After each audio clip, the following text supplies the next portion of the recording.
The Enchanted Feather and the Girl Who Spoke to Stars. Once upon a time, in a quiet village nestled between misty mountains and whispering woods, there lived a little girl named Elara. She had hair like moonlight and eyes like the evening sky, deep, wide, and full of dreams. But Elara was no ordinary girl. She had a gift. Each night, she would sit on her roof and whisper her thoughts into the sky, and the stars would twinkle back as though they were listening. The villagers called her strange. "The Star Singer," they mocked, shaking their heads. But Elara didn't mind. She believed the stars were alive, that they listened, and perhaps, just perhaps, they could speak back. One evening, after a heavy storm, Elara wandered into the woods to gather fallen branches for firewood. As she walked deeper into the forest, she noticed a peculiar shimmer among the wet leaves. Curious, she knelt and found a single feather, soft as silk and glowing faintly with golden light. When she touched it, a warm breeze swirled around her, though the forest had fallen still. "A feather from a starbird," whispered a voice behind her. Elara spun around. A cloaked figure stood among the trees, an old woman with silver hair woven with ivy and eyes that sparkled like stardust. "Who are you?" Elara asked. "I am Malith, guardian of the feather. Few see what you just found. Fewer still are chosen by it." "Chosen?" Elara asked, holding the feather closer. "Yes, child," said Malith, her voice as soft as wind through the trees.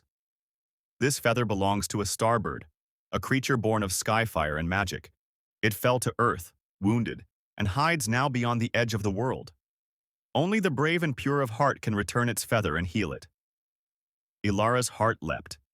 She had never been beyond the village or the woods, but she had always believed the world held more than others could see. She looked at the feather, then at Malith.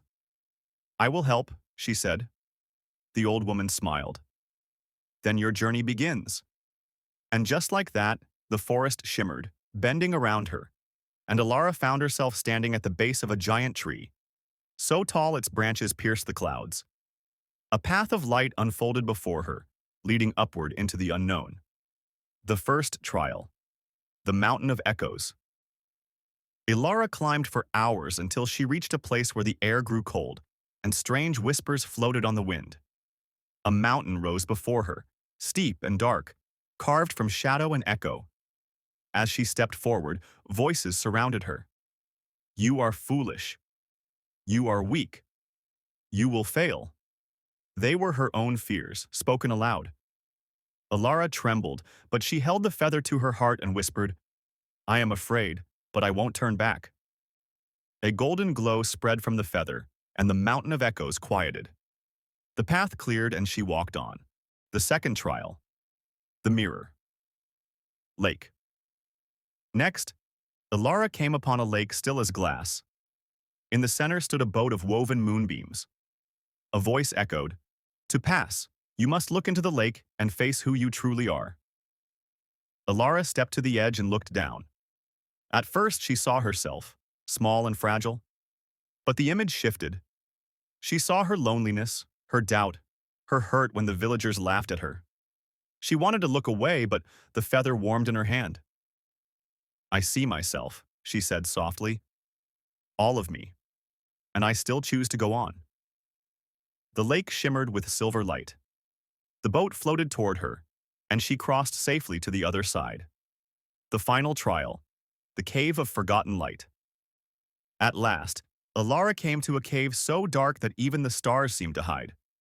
As she entered, the feather's glow dimmed, and shadows wrapped around her. A voice boomed, ancient and heavy. "Why should the Starbird trust you?" Elara stood tall.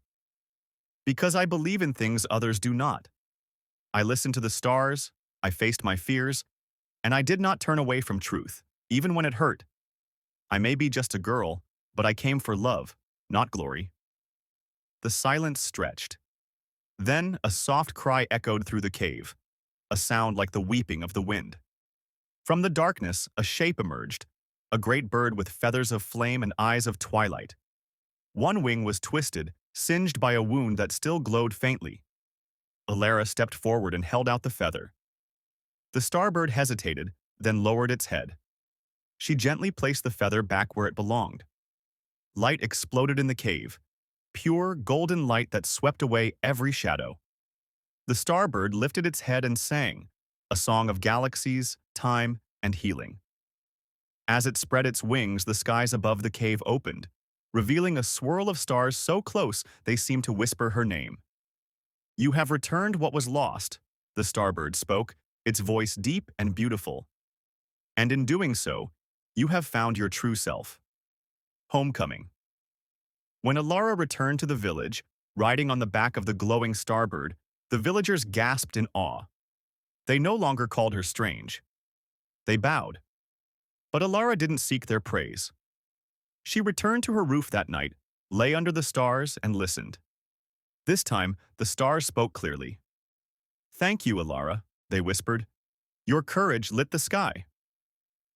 Moral of the story: believing in yourself, even when others do not, is the first step toward greatness. True courage is not the absence of fear, but the will to move forward with a kind and open heart. Every trial you face is a step toward discovering who you really are.